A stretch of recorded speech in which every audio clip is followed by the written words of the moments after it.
All right. Let's pull up this cover first. All right, so you guys know that this is the controversy that was pulled, and now it's back because whatever. Amazing Spider-Man 1000. I don't know why John Romita Jr. even did this.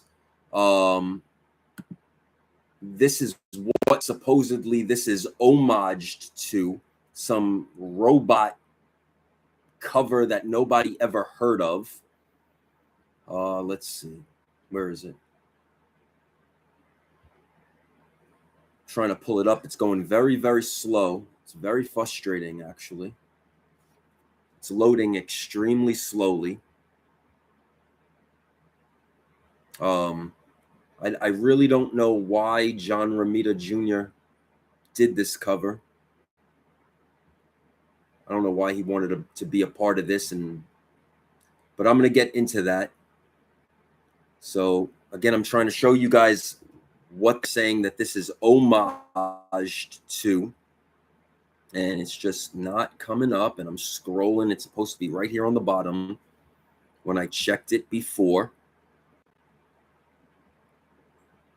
Oh boy, well, it's some robot cover. I never seen it a day in my life. And my point is that he should have homaged his father's iconic Daredevil 16 cover, which was John Romita, his father's first ever Spider-Man cover on Daredevil 16. I don't know what the fuck is going on with this. It was there before. And yet he homages a robot cover. And I'm gonna bring it up. It's something's weird with this website right now. It's extremely slow, and for some reason, it's not coming up. So I just hope that all the knuckleheads don't try to oversell this book and mark it up because it's a piece of junk. But yeah, okay, I gotta close this out because it's extremely slow. I'm trying to close this. Okay, let's talk about this. John Romita Jr. If he wanted to homage something, he should have homaged his father's iconic very first Spider-Man that he drew, the cover of Daredevil 16. If you wanted to homage something, Junior, because homaging a robot cat looks like junk. I know you got tough skin, and you're one hell of an artist, but come on, I don't know what's going on. Is it age?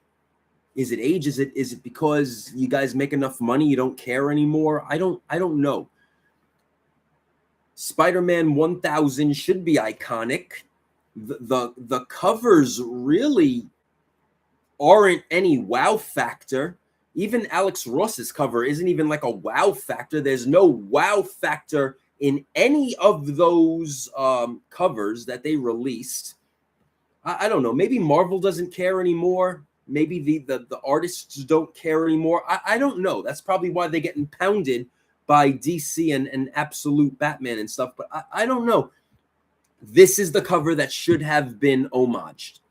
And it's more relevant in today's age with Daredevil and Spider-Man and the movie. And we got Brand New Day. And it just makes sense. John Romita's father, then his first Spider-Man cover was the Amazing Spider-Man 9 with the Goblin. Now, I wouldn't have chosen this one to homage, but that Daredevil number 16, 100%, absolutely, 100%. I just don't get it. What they're thinking, I don't know. Is it age? Is it they don't care anymore? Does Marvel not care anymore? Does the editor-in-chief not care anymore? I don't know. I don't know, but there's no real wow factor to those Amazing Spider-Man 1000 issues that they released. Nothing is making me really stop and say, "Oh shit, that's a hot cover. I want that cover." No. And I really, I'm going to say it again. I hope you knuckleheads don't try to overhype and oversell the John Romita Now Cover A book and call it controversial issue and try to up the So, ladies and gentlemen, please don't buy that. Just don't, please. Just, you guys got to learn when to stop. It's getting worse and worse. It really is. It's getting worse and worse. I'm trying to show you guys. It's not coming up, but let's look at the Amazing Spider-Man 1000 covers. Let's look at it.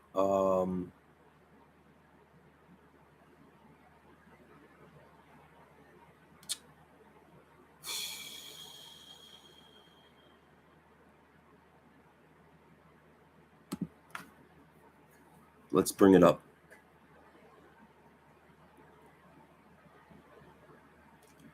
All right, here we go. Let's bring up these covers, and let's just go through it. I want to go through it, and Jesus, all these pop-ups. All right, let's bring up these covers. You got the we're looking at these covers now. There's the Alex Ross. There's the Larraz. There's the Bagley. Nothing exciting. What to me, as not only a collector, especially Amazing Spider-Man, the fucking anchor of Marvel, what is screaming, this is an exciting 1000th issue in this art? The art sucks. Nothing is screaming 1000th issue here. Nothing. This is bad. Not one of these covers. I don't know what these are going to look like yet. But so far, not one of these covers scream excitement, scream wow factor. Look at that garbage. Nothing. Look at what is that? Marcos Martin. That's a that my dog could do that. Come on, listen, and yet, listen, I'm being blunt. There is nothing, no wow factor in any. This is why Absolute Batman is spanking your ass, Marvel. This is why. There's no excitement here. There is no celebration. Every one of these covers, in my opinion, should be an homage to the great Spider-Man history of the past, or even an homage to the great Spider-Man history, the front cover, and then the artist does a back cover. That should have been a celebration. Marvel, maybe it's time to really fire your editor-in-chief. I mean, this is not exciting.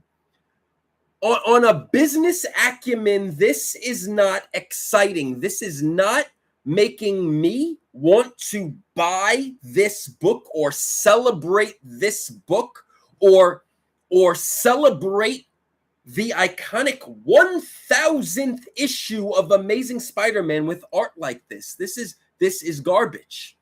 It's garbage. It's not just John Romita.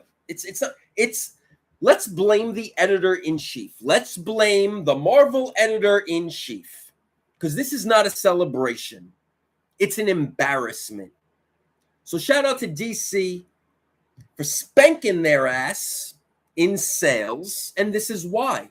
Marvel, maybe it's time you need a new editor-in-chief. With that said, A collectible is only worth the price somebody in the world is willing to pay for it. It still mind boggles me how John Romita Jr. chooses a fucking robot cat comic book out of nowhere, drawing Spider-Man like that, like a fucking, what is that? Woo! This is not cool, man. It's not cool. You're better than that. You're better than that. Your father's better than that. You have a bigger legacy than that. You should have been the forefront of the wow factor of that Amazing Spider-Man 1000, John. You know I'm right. You know I'm right. Nick GQ out.